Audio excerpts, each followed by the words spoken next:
आदरणीय भूपेन्द्र तिमिल सेना दाई,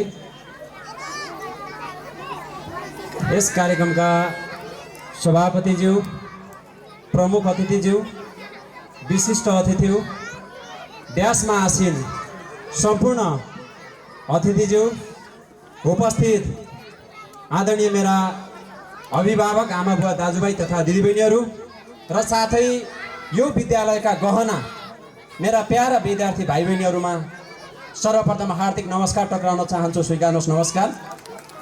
आज यस विद्यालयको वार्षिक उत्सव एवं अभिभावक भेलामा आफ्ना विचारहरू र भनाइहरू राख्ने अवसर दिनुभएकोमा आफूलाई धेरै गर्व र खुसी महसुस गरिरहेको छु। विद्यालय भनेको केवल ज्ञान प्राप्त गर्ने स्थल मात्र होइन, यो हाम्रो सपना निर्माण गर्ने, हाम्रो चरित्र निर्माण गर्ने र भविष्यतर्फ अघि बढ्ने आधार निर्माण गर्ने थल हो। सम्पूर्ण विद्यालय परिवार, विशेष गरी शिक्षक शिक्षिकाज्यूहरूलाई हार्दिक धन्यवाद व्यक्त गर्न चाहन्छु। आजको संसार तीव्र गतिमा परिवर्तन भइरहेको छ। यस्तै समयमा शिक्षा पनि परिवर्तनशील र व्यवहारिक हुन आवश्यक छ। पढाइले प्रयोगात्मक सिकाइ, प्रवृत्ति सिकाइ, अनुसन्धानात्मक एवं रचनात्मक सिकाइको आजको आवश्यकता छ। विद्यार्थीहरूलाई यिनै शिक्षाका माध्यमबाट प्रोत्साहन दिने हो भने विद्यार्थीले केवल परीक्षामा पास गर्न मात्रै होइन, जीवनमा सफल बन्ने क्षमता पनि राख्दछन् भन्ने भनाइराख्न चाहन्छु।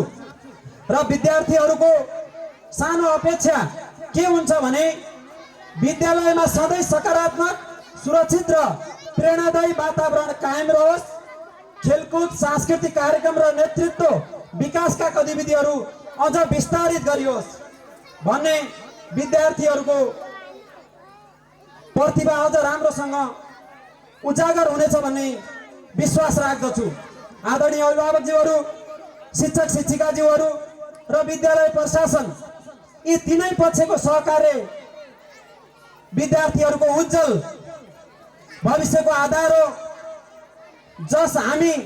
जब हामी सबै एउटै लक्ष्यका साथ अघि बढ्दछौँ तब सफलता निश्चित प्राप्त हुन्छ। यसै क्रममा मेरो एउटा अनुरोध पनि छ।